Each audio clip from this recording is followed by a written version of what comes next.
So as you know, I had a vasectomy last week. Yes. My doctor, Dr. Mills, he's the best. And he gave me a little fist bump at the end. I was telling jokes the whole time during the procedure. He gave me a little fist bump at the end. Quiet, please. And as he's walking out, he says, man, CJ, you're the best patient. 4. I wish you had 3 balls. 2.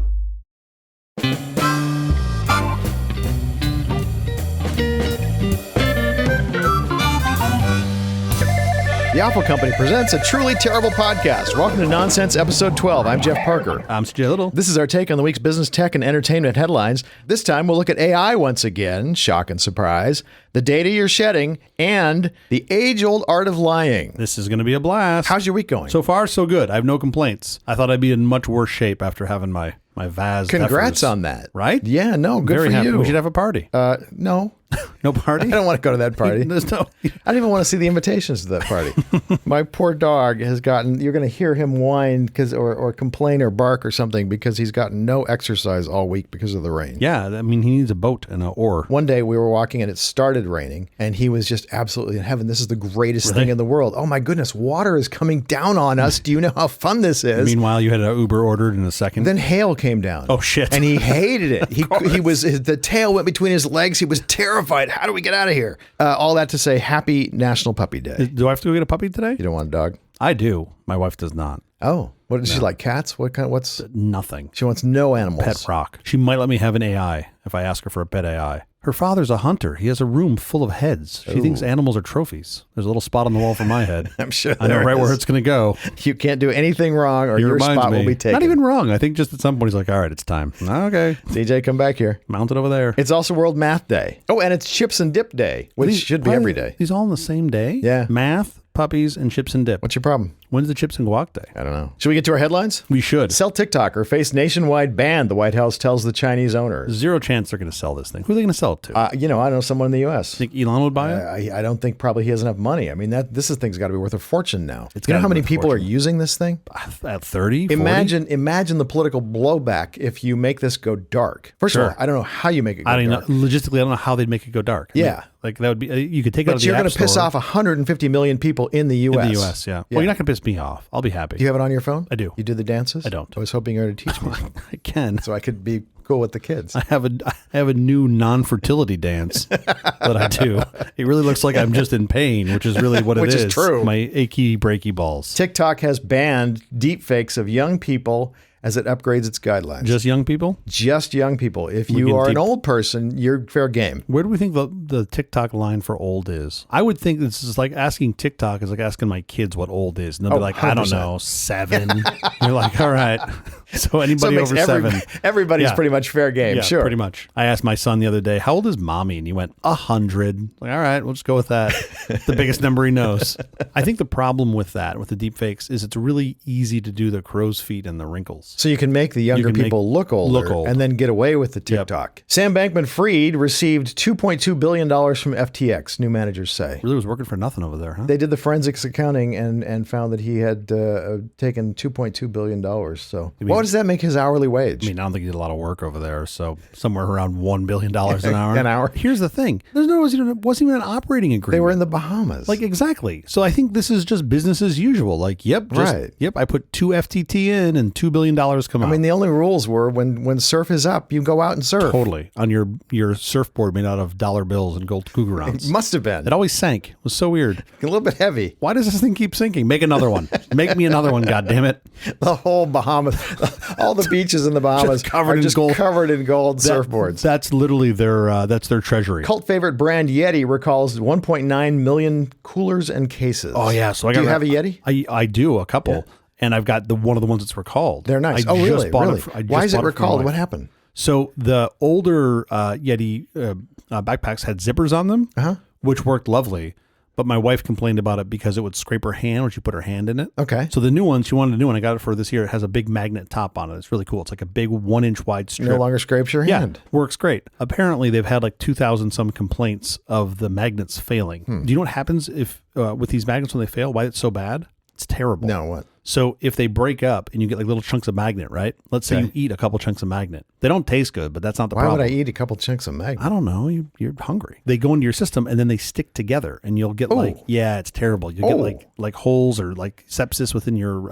Yeah, of course. Yeah, not good. Really, especially with kids, really not good. Don't eat the magnet. So they're recalling 1.9 million of That's these. not cheap. No, you figure the average retail price on these is probably around $300. Yeah. That's like a $500 million recall. Right. Which I did look this up. It is one of the larger recalls ever. Wow. By product size. The FCC wants to get satellite to smartphone service rolling. So I'm excited about this. It's so your phone will work when you're in the middle of nowhere and you have no cell service. You still can talk to a satellite. So I own a satellite messenger for exactly this reason. Yeah. I'd love to just have it on my phone. Sure. That would be lovely. My concern is there's always going to be some asshole streaming Netflix. My kid's leg's broken. I can't get the text out because this dick over here is watching Baskets season 3. What's Baskets? Really? Is that a good show? Oh my God. We should stream this on a satellite connection. When we're out in the desert. Yes, of course we should. We should totally do that. Universities slapping their names on for-profit coding boot camps is a disaster. Yeah, just like... Did you hear about this? No, well, not this particular, but I know coding boot camps, and most of them are terrible. This isn't just coding camps, right? Like, this is like secondary education at large. It's hard to recommend to someone who's going to a mid-tier university that they spend that much money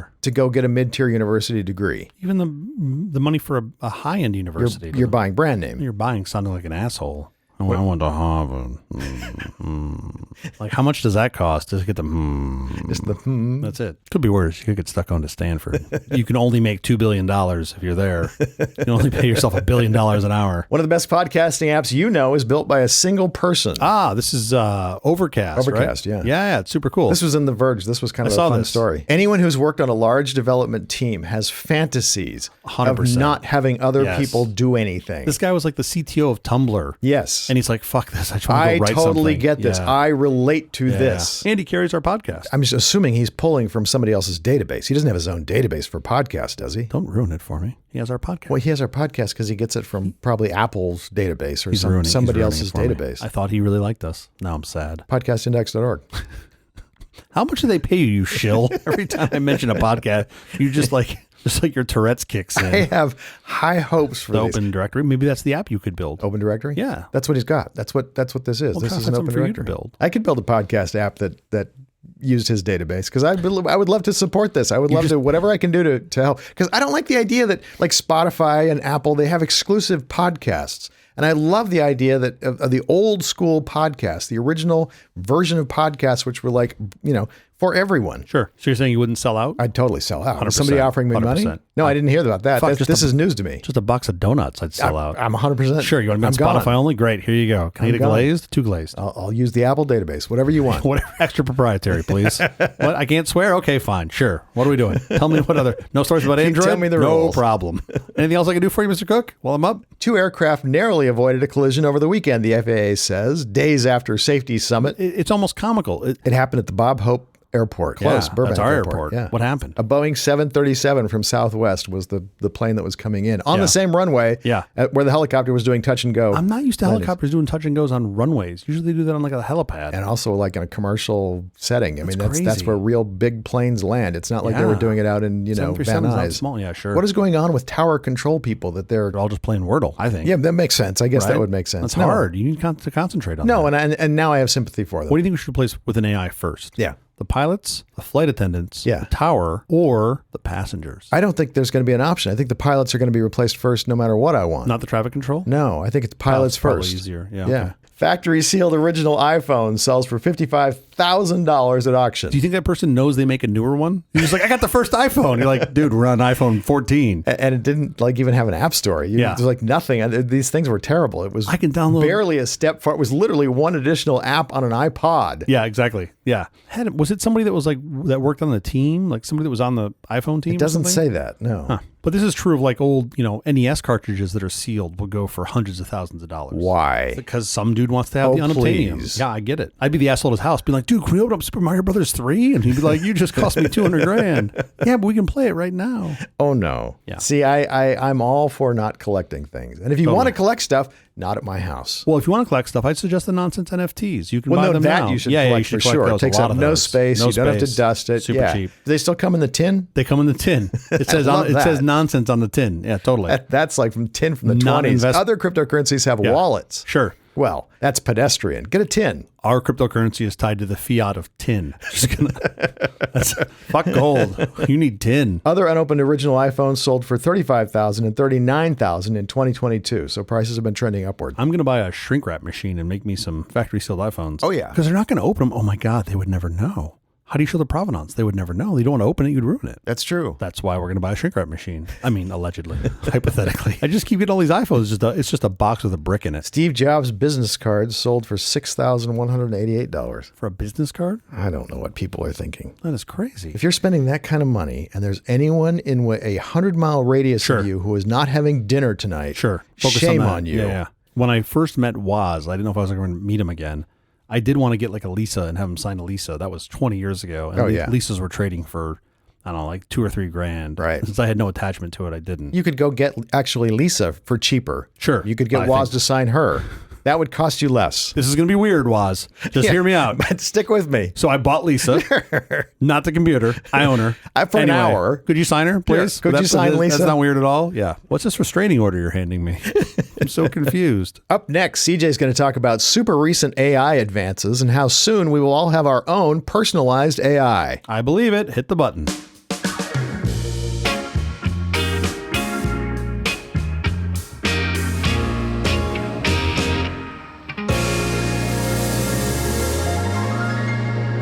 The rate of AI development and release has been mind-boggling lately. Yes. I think that's why we keep talking about it. I never intended for the show to be all things just AI. keep... 6 months ago, you were not hearing about this in the news. Now it's all you hear about. Every week, there's so much movement. It's crazy. Because processing power finally has made it economical? I mean, I think that's part of it. You've had a bunch of people toiling away on this for years to get it to this state. And that was hard for us to see as outsiders. Now that it's there, it's easier for us to see. So I think you're seeing... the only reason we're seeing it is because it's actually useful. I mean, because there's been other AIs, implementations of AIs on the internet, and they just haven't been useful. Yeah, I mean, you've had AIs that did very specific things for years. Sure. Right? 5-6 years that were really cool, but it wasn't as open as being able to just throw a question at a thing and have it give you the answer. And I think seeing that improve, what I would guess are large incremental improvements is pretty cool. And that's what I think we're seeing right now. And then seeing it applied into things that we do every day makes it look massive. Oh, if you want to remove the background from a photo and put a different sky in the background, there's just no better way to do it than AI. It's remarkable. It's incredible. You know, we're seeing this, like, not just the monumental releases and all of this interesting research, but also some philosophical pondering. And it's happening every week. I feel like every week I'm waking up to something that is new to me about AI, and it's just fascinating. There's a lot of philosophical pondering that needs to happen. Absolutely. Yeah, absolutely. Okay, so just in this past week, we've seen the launch of ChatGPT 4 by OpenAI. Yeah. Right, being touted as providing enhanced capabilities in advanced reasoning, complex instructions, and more creativity. Mm-hmm. What is really cool about it is it's a multimodal model, so it can handle text and image inputs already today. Two modals. It's not really multimodal. It's really like bimodal. More than one. I'm not going to ask if it's bimodal. I'm just greedy. Let it pick a side. There's states where that's illegal now. Yeah, unfortunately. But it's likely going to take video and others to come in short order, which is pretty awesome. Sure. One of the examples, this is a silly example they give on their site, but I just thought it was cool. They have this use case where they show a picture of like milk, eggs, and flour, and then you just ask it what you can make with it. It's pretty impressive. My mom can do that too, by the way. Totally. Well, let's put on some uranium, cesium, and iron and see what she comes back with. Like a nice souffle. Wow. I was thinking she was going to come back with some pancakes. A reactor. She was designed for a reactor, and you're like, fuck, that's pretty good. It can respond with, so this is ChatGPT 4, can respond with 8 times the words that the previous ChatGPT 3.5 could, so about 25,000 tokens versus... Is that a good thing? The sentences just got longer? Well, that's a very good question. I feel like that's my superpower, is taking something you can describe in a small number of words. I hammer on my kid. I say, never say in 100 words what you can say in 2. Unless you're saying, thank you, I love you, I'm sorry, in which case never say in 2 words what you can say in 100. Sure. This was another cool use case. You using ChatGPT 4, you can build a website from an image. Like you can hand sketch an image of a website, and it will give you the code to make controls. It happen. Yeah, and it's actually pretty cool. Like it's pretty compelling. And does it do what you want it to do? I mean, yeah, because there's more close. than just there's functionality behind a website. There's not just. I mean, I could argue that a designer doesn't do what you want them to do either when you give them a hand sketch. Boy, in my experience, never. They're like, well, I made some changes. Sure. Okay, so then Microsoft announced a couple things as well. So the new Bing is running on ChatGPT 4, and while it's still early, it's pretty compelling. More interesting, they announced Copilot for Office. Did you see this? No. So there was only the news release everywhere you looked. I know. They couldn't have been more loud about it. Yeah, yes. totally.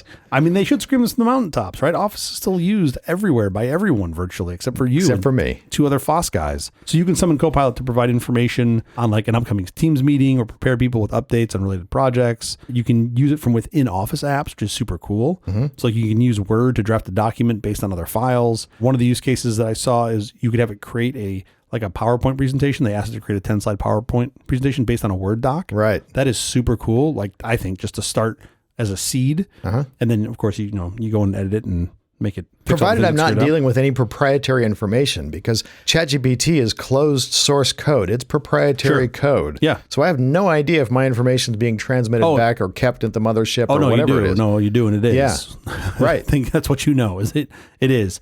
I do suspect that at scale they will have this thing with on-prem solutions where you can own all that, because you'll have to. Enterprise customers won't use it. Right. Yeah. The tight integrations on these are they're absolutely awesome, and that's why I think you're seeing this progress, or we see it as progressing a lot faster because of that. Then I came across a paper from the folks at OpenAI, Open Research, and University of Pennsylvania, where they investigated the potential implications of GPT models and related technologies on the U.S. labor market. This was fascinating. Okay. Right? So they assessed occupations based on their correspondence with GPT capabilities, incorporating both human expertise and classifications from GPT-4.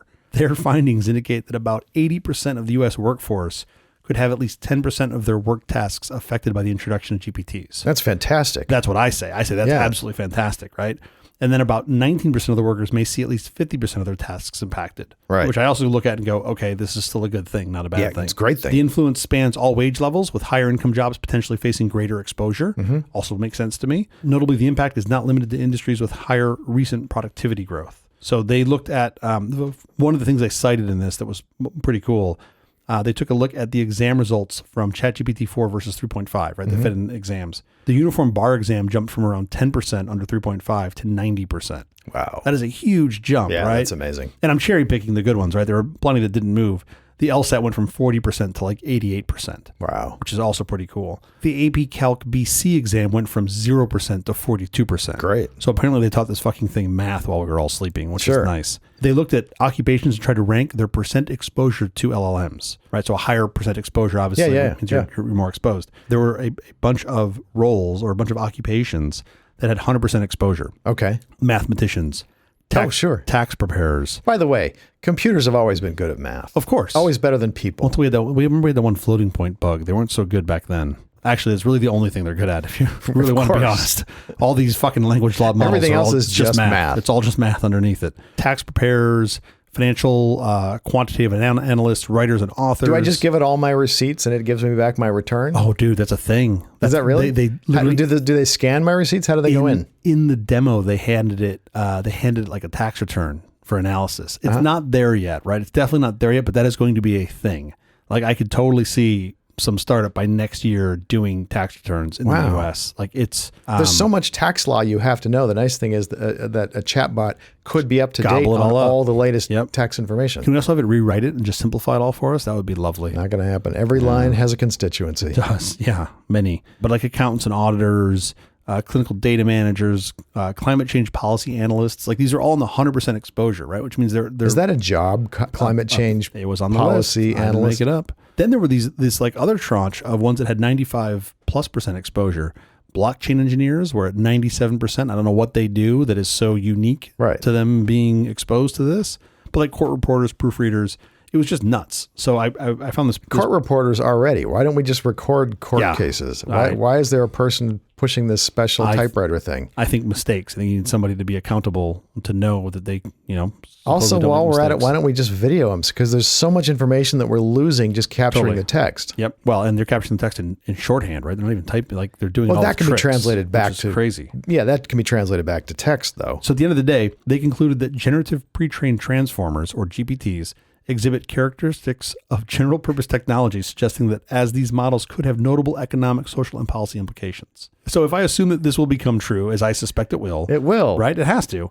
Then I also suspect that very soon, if not already, user uptake and continued usage is going to be slowed by some of the finer nuances that these products are missing, right? Such as like language nuances. There are thousands of various accents and idioms, slang, cultural references that are critical in how we communicate with one another. Sure. Those are going to have to But the more apply to you all use chatbot, the more it will learn those things. That's my personality point, right? That's like it becoming Yeah. more in tune to what your personality is versus mine. Like even like brevity expectations. I like sometimes I might want a deep understanding of the answer to my question. Sometimes I might just want a quick high level explanation. As it learns that about you, I think it makes it easier for you to use more often. And we're certainly not there yet. Last night I asked ChatGPT, how's it hanging? It said, as an AI language model, I don't have a physical form, so I'm not capable of, quote, hanging. I literally called it a fucking square, and it got angry at me.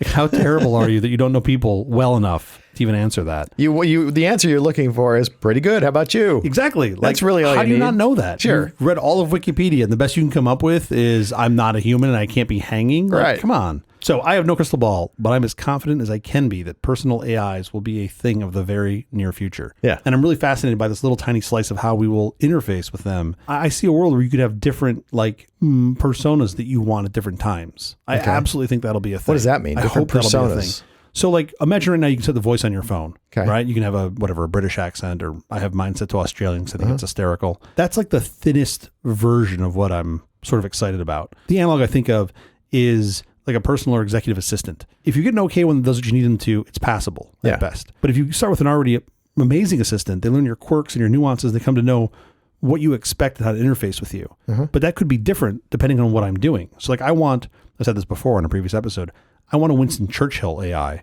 So when I'm writing a grumpy email, I can have the grumpy email influence of Winston. Sure. Right? Whereas maybe I want a Mark Twain version Where you persona, want it to be funny. where I want it to be funny, Yeah. right? And then Abraham Lincoln just to be really long and very... He was very short. Was he very short? Have you read the Gettysburg Address? He had that big hat, right? You skipped history, didn't you? I did. In addition to Churchill and Twain, how about Samuel L. Jackson? Well, we've talked about this. I know. I want all my AIs to be Samuel L. I know Jackson. you All want my just voices. one personality. Yeah, just I don't everything. need multiple. I just need Samuel L. Jackson. Not just the voice though. Like you want the character. I want the right? attitude. Yeah, absolutely. Of course. But I want the Samuel L. Jackson from Pulp Fiction. Sure. I don't care what book it is. I want it read back by Samuel L. Jackson. Any book at all. Sure. It's recipes.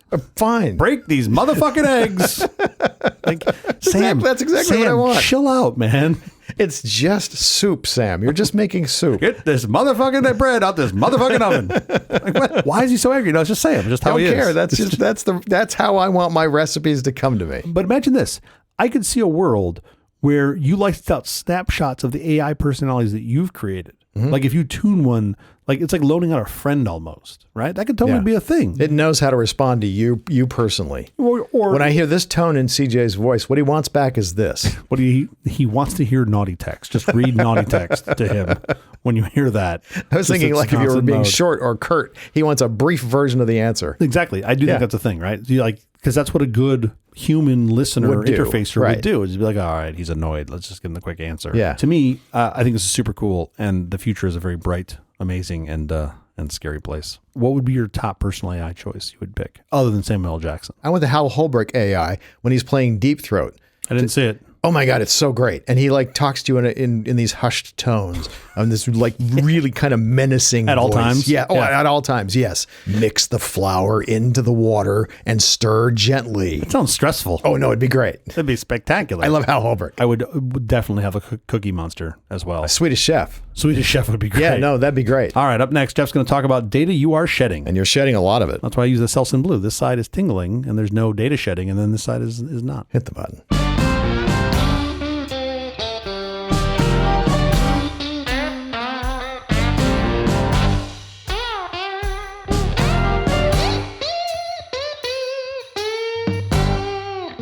As it turns out, I am sitting across the table from technologist CJ Little. That's me. And I have a question for you. Uh-oh. You will know the answer to this, though, because Yes. you're a smart guy. What data did you leak so far today? Tons. Location data, right? Tell me specifically. How did your day go? What happened in your day? To go from most recent backwards, I had traveled with Google Maps. Traffic was bizarre. Yeah. So I had that up. That was leaking my location everywhere, Sure. right? Some Google servers have that on Right. it for sure. At least Google servers. Yeah. I had But of course, your cell company already knows your location, even if Absolutely. you have location services turned off. absolutely. They know what towers I'm at. You're always on 3.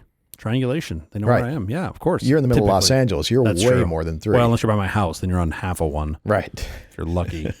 What else? I browsed the web a little bit, so I certainly leaked some information there. Sure. A bunch of cookies floating around. For the sake of this discussion, for a moment, we'll bring it back. Let's take out everything on your phone. What data did you leak? Oh, there was probably some surveillance video of me going through some street lights or I'm whatever. sure of it. So there's Of a lot course. of that. And security cameras from going in to buy all these lovely donuts that we get to enjoy here. Let me backtrack and say that your license was read Yep, absolutely. all over this city. For sure. And then say when you go in to buy the donuts, who gets that data? The credit card data? Yeah. Yeah, whoever the provider is. The donut store, Stripe, yep. your credit card provider. Their bank, their merchant account. Yeah, all that. Everything in the middle. And then They know your location and they know what you bought. Yep, because I didn't use cash. Right. And they didn't take my BTC. My car probably emits. Do you have LoJack? LoJack. Is it 1996? Oh, no, they still have, it's not called LoJack, but whatever it is, they can still find my car if my car goes somewhere. Yeah, that car has that stack on it. My car has software inside of it that updates over the air. Okay. It also has some data connection because you can connect to my car as like Hotspot? as a hotspot. Yeah. Right. So there's some obviously cellular connection of some sort in it. Sure. Did you go and get any coffee or anything? I did. My place where I like to get a tea, which is a national chain. It's not a tea chain, it's a coffee chain, but they happen to also sell tea. When I walk up to the counter, they already know what my probable order is going to be. The only thing they're doing, and they don't know me, is confirming that this is what I want to have. Huh, that's interesting. And I'm assuming that trick is done with my phone. I'm assuming it is done not with any facial recognition. Are you sure there's not a guy behind you with cue cards that just sees you walk in and writes it down? Yes. A large chocolate mint tea. You hear the cater markers as he draws the giant letters.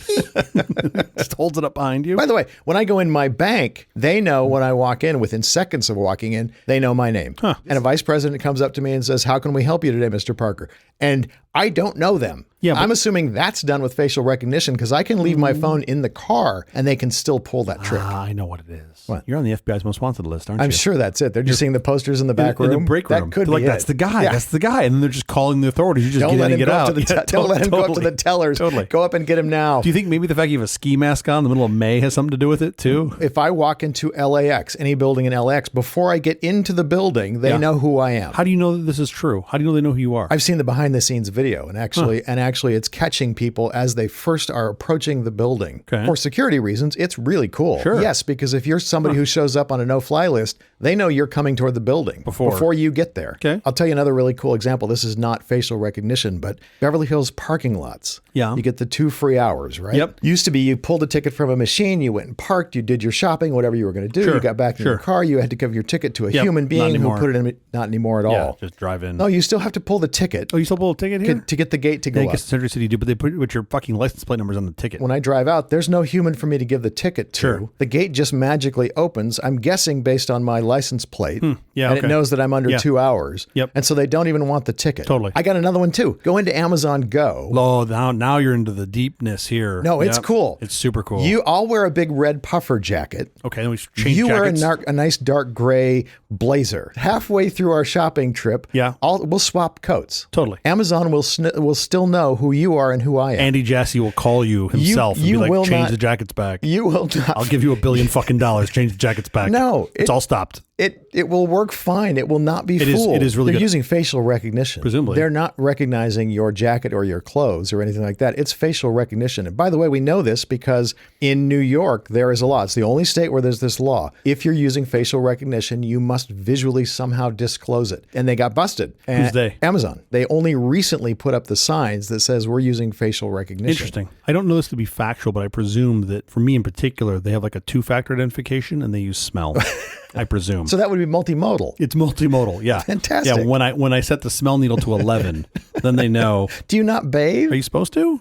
I like that. I'm pro that. I'm pro them being anybody telling me for using my face to ID things. But that only happens in New York. That's the only state where that actually happens. So now add your phone in. Let's add the phone back and see what more data you're leaking. All of it, because it goes everywhere I go. You have a smartwatch? Yeah, of course I have an Apple Watch. Does it have the green laser so it can tell your It can. Yeah. But it knows when I'm excited. Tells your blood pulse rate and all of those sorts of things. Sure. All this health monitoring device is fabulous if you are an insurance company and you want to decide who you want to cover and who you don't. Banking apps. You have a banking app on your phone? I do. Your banking app, when you originally loaded it, asked for you to see your contacts. It actually asked for contacts. And I said no. Do you know why it wants to know your contacts? To spam them? No. Wait, hold on. Let me think about this for a minute. So that if I default on a loan, they can call those people? I think that's what the bank That always would make wants. sense too. Sure, that would be. It's less direct than that. It's much more of a big data sort of connection. Know who you know? I don't know. This is a good question. They want your contacts because they can tell more about your creditworthiness based upon who your Who you friends know? are Really? than if they look at your credit report. Oh man, I am anchoring down all my friends listening to this. Right? Just dragging them down. Right? I would love it if you log into like the Experian credit thing and they're like, if you want to increase your credit score, stop talking to this guy. Exactly. That's just my picture. If you want to improve your credit score. Improve your Yes, credit exactly. score. Okay, well, we've all learned something valuable today. SMS messages, of course, that data is just freely available to the world. Totally. Anything you're sending on SMS is just out there. If you don't count the two-factor authentications I get via SMS, if you don't count those, I would say I SMS once a week. Well, but you're not most of the world. Most of the world is texting on SMS. All that information. Sure. You are talking aloud in public. Yeah, of course. You have to think of it that way. That's how I feel about email. I've always said email. Email is the exact same thing. You are Right. just yelling in a public room everything you say. All this to say that you are, even before you get to your phone, you are leaking an enormous amount of data. About yourself, where you are, what you're doing. If you run a light in Beverly Hills, we're going to snap a picture. Oh, don't do that. We're going to snap a picture of you, and we're going to know who did it. And we're going to send a ticket to wherever the license plate on your car is connected to, even if it's not you. Now it's incumbent upon you to tell rat us them out. to rat out the person who ran the red light. That's why I register all my cars to your house. So there's lots of first parties who get this enormous amount of data about you. And then you add in data brokers. Selling data is a $200 billion a year business. That's crazy. So your data is going out to everybody. And that's just the ethical ones. I'm not sure there are any ethical ones, but theoretically there are some ethical ones. More ethical. Everyone else is just freely offering your data to anyone who wants to write a check. Oh, yeah. Of all the people you would think who would not be selling data or sharing your data out there freely in the world, the police got busted in Vallejo, California this week. Did you read about this story? I feel like I know something about this. License plate tracking data. Yes. I Just saw this. giving away everybody and where they were. And they can't be the only police doing this. Do they sell it to data brokers? Are they making a little extra money on the side from selling it to data brokers? Or are they just giving it away? Well, good news. You don't have to have that plate on your car. You can just take it off and drive. Oh, wait. No, turns out you got to have it. Turns out that plate's kind of important. I mean, I've seen some of the setups. This is old tech. This is like old tech. Some of the LA sheriff cars here that have like 8 cameras on them. Sure. And they're constantly just running plates of everything that it sees, just looking for like outstanding warrants or anybody that might be someone of interest. By the way, why do I have to have a tag that tells you my license is up to date? Because they know that. Yeah. You have all that information. What do you need that for? I'm always annoyed when I get pulled. I mean, hypothetically, when I get pulled over. Yeah. And they're like, registration. I'm like, what? You have the fucking computer. You don't need to see my piece of paper. You've got everything that I have and more. I mean, as an aside, I'm also annoyed that I have to take a ticket to the airport for the same reasons. You know who I am. Yeah, sure. You already know I'm going somewhere. You know what plane I want to be on. Let's be like the Beverly Hills parking lot people and just skip a step and make this useful for me too. Just get right on the plane. If you're going to be tracking me like this, make my life a little better too. Sure. So here's the problem with Vallejo giving away all that data or trading it or selling it, whatever they're doing, all that license plate data. Yeah. There are places like South Carolina where they are actually contemplating, the state legislature is contemplating the death penalty for abortions. Yeah, that makes a lot of sense. If you're a resident of South Carolina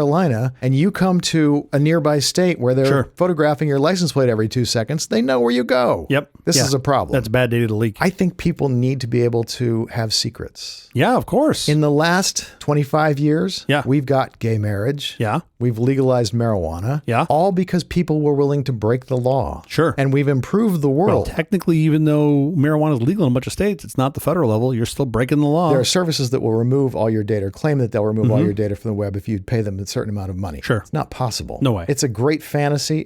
There's no way to do it. It probably helps a little bit. It's mainly a grift. You always accuse me of making these segments so dark. I mean, this is heading that direction. This is why I'm going to stop now and ask you, you driving around the city, doing crazy things like buying donuts. Yep. How do you protect your data? What do you do? You don't. What can you do? I would start by getting rid of your phone. By the way, I'm with you. There's nothing you can do. You just can't. You can't live in the modern world without being, facial recognition and all of that. This is the other side of the sword, right? Like if you want to be always connected, guess what? You're always connected. Again, we started this off saying, take the phone out of the equation. We still know everything about where you've been and what you've been doing. Using cash probably helps a lot because then your purchase intent is at least missing. So many places won't even take cash anymore. You could certainly go buy like a green dot card for cash. Yeah. And then at least it's an anonymous burner card. It's too much work. You're never going to do it. Well, I get it, but that's the thing. Like you want to be secure and you want to be private. It comes with work. There's no way around that, right? I mean, you can turn your phone off, which helps some during that time. You're not going to drive around with your phone off. Exactly. You're definitely Never not going to go, happen. especially if you're going in your hypothetical, if you're going across state lines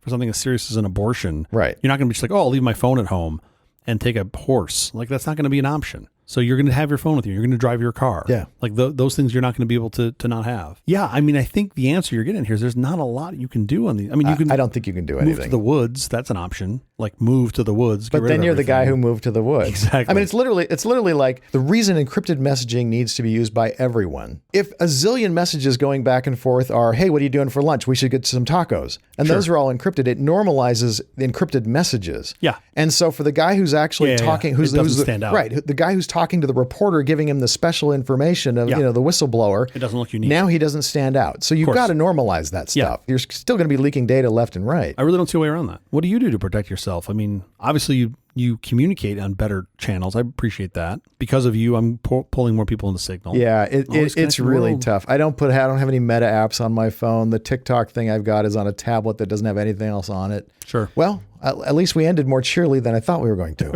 Okay, now that we've put all your fears at ease, up next, CJ is going to talk about detecting the lies that lying liars tell. Just don't ask me why the room smells the way it does, and we don't have to lie, okay? Hit the button.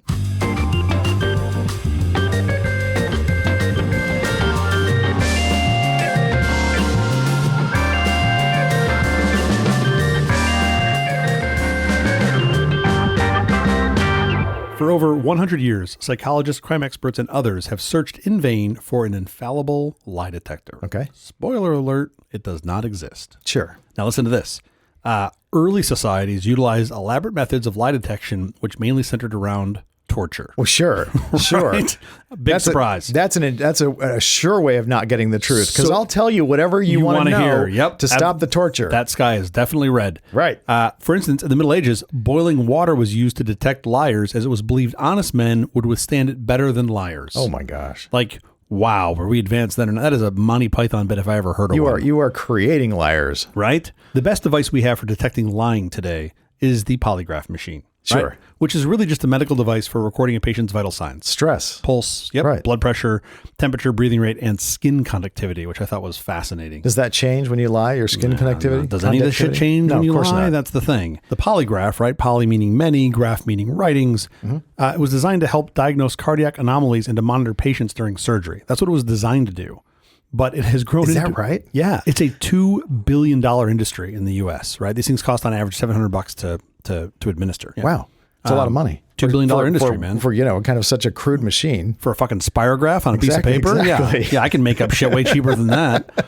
I'll give you some fake AI bullshit, $300. Totally. Let's go get on this. Call it polygraph.ai. I'm going to buy it right now. So the polygraph was actually a concatenation of several instruments, right? One of the first was the 1906 device invented by a British cardiologist, James Mackenzie, that measured the arterial and venous pressures and plotted them as continuous lines on paper. Okay. Right? That was like the sort of what you think of in seeing the output of a polygraph. And I love this company name, the Grass Instrument Company of Massachusetts was the maker of a 1960s polygraph machine.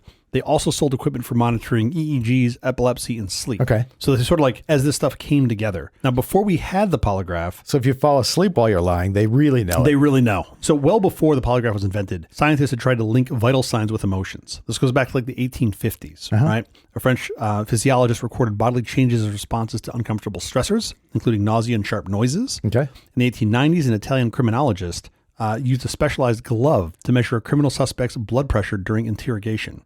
He also believed that criminals constituted a distinct lower race, and his glove was one way that he tried to verify that belief. How do you get blood pressure with a glove? Probably not very well. It was the 1850s. Right, you're not going to get a very accurate reading. Nope. And then this got more momentum leading up to World War I when a Harvard, pronounced Harvard, psychologist Hugo Munsterberg, which, by the way, best last name of any bit I've ever looked at. Munsterberg used a variety of instruments, including the polygraph, to record and analyze subjective feelings.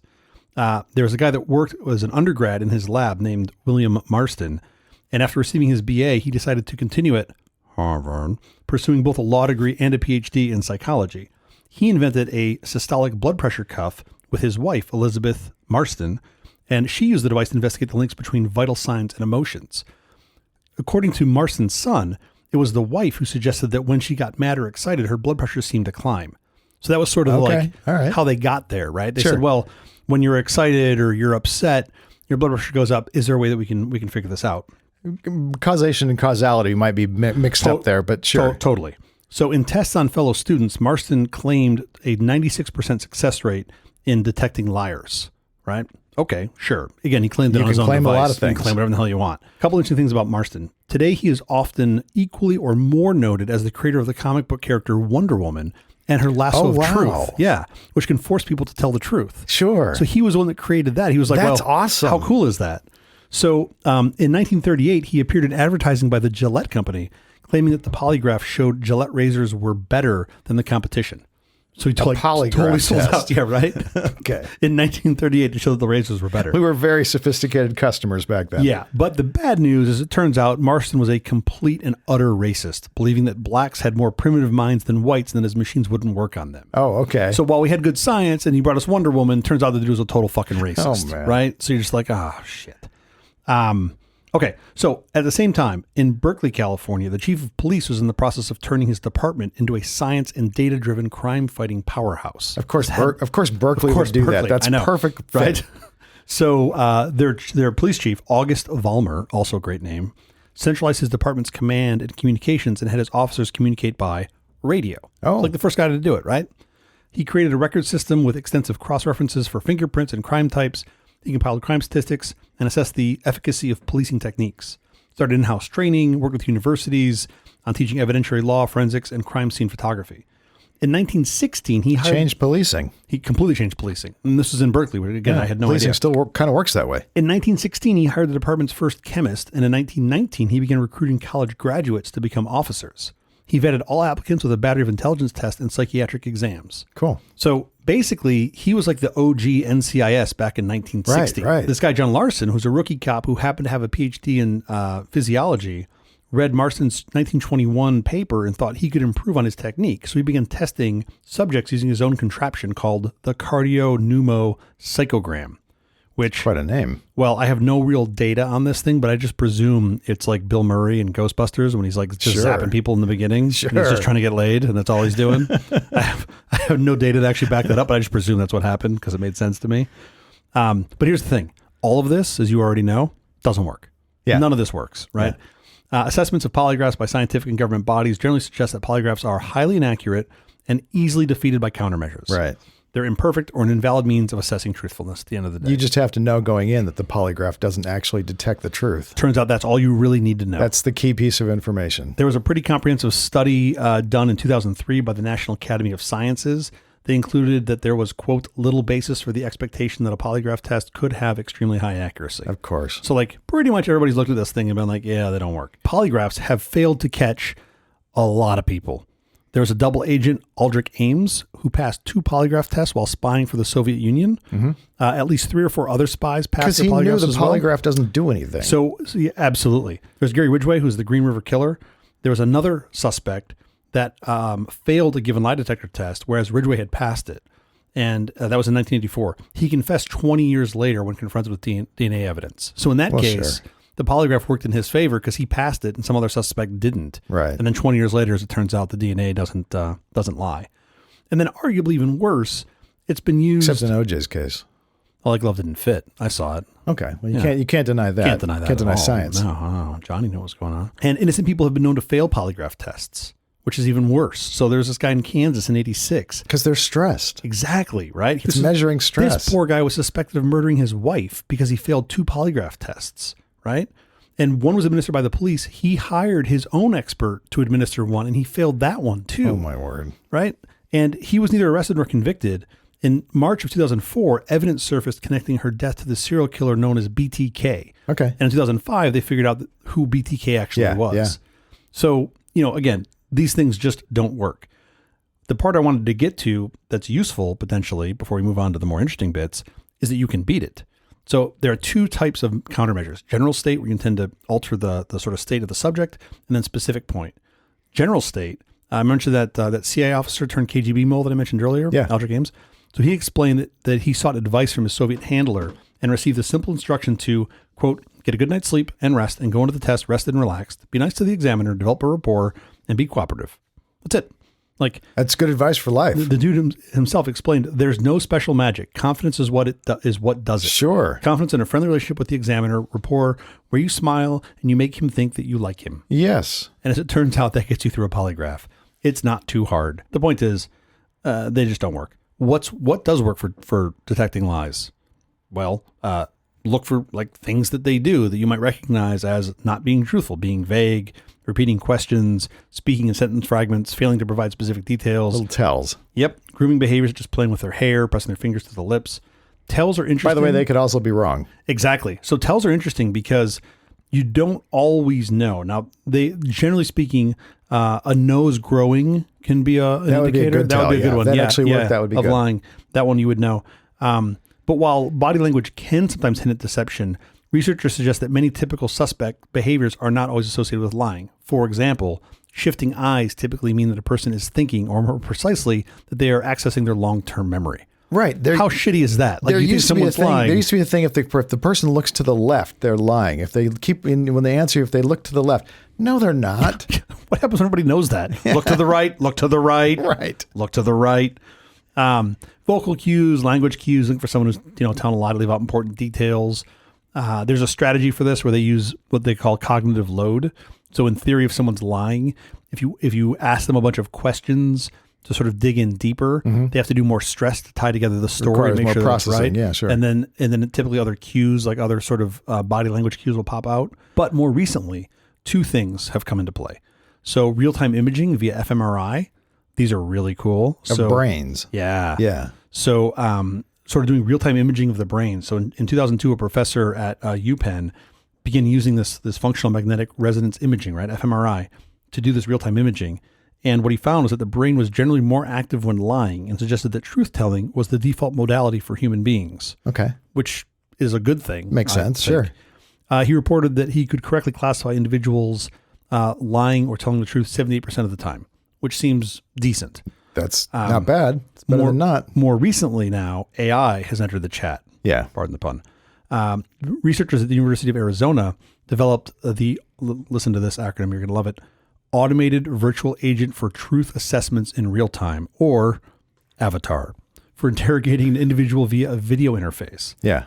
So it uses AI to assess changes in the person's eyes, voice, gestures, and posture that raise flags about possible deception. Right. That combined with big data, I think you're going to find something, a little more accurate. And that is probably where it's going. So the leap from medical devices to interrogation tool is a curious one to me. And historian Ken Alder describes this in his 2007 book, The Lie Detectors, The History of an American Obsession. Really interesting book. I didn't read the whole thing, but I read a bit of it. In the end, Alder notes that at its core, the lie detector is really only successful when suspects believe it works. And that was kind of your point, right? Like, if you believe it works, then you're stressed when you lie. Exactly. Right. If you don't believe, if you just think it's a spirograph making lines, which is what it is, just be super chill. Turns out it doesn't work. Right. So I thought that the easiest way to tell if someone was lying, and this worked reliably, like with, I think probably close to 100% reliably, was go on the stand and have Ironsides question you. Yeah, absolutely. I think that every time you got people to break. Totally. It was really impressive. Yeah. Well, that's why I would tell the truth. It's good old Ironsides. Wow. The amazing thing to me is polygraphs that are supposed to be detecting lies are lying. You're right.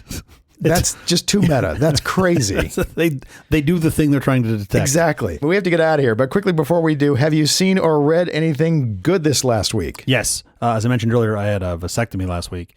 And I took all of my post-op instructions and I fed it into ChatGPT-4 and I asked it to make me a website tracking my progress to my next check, my next sample.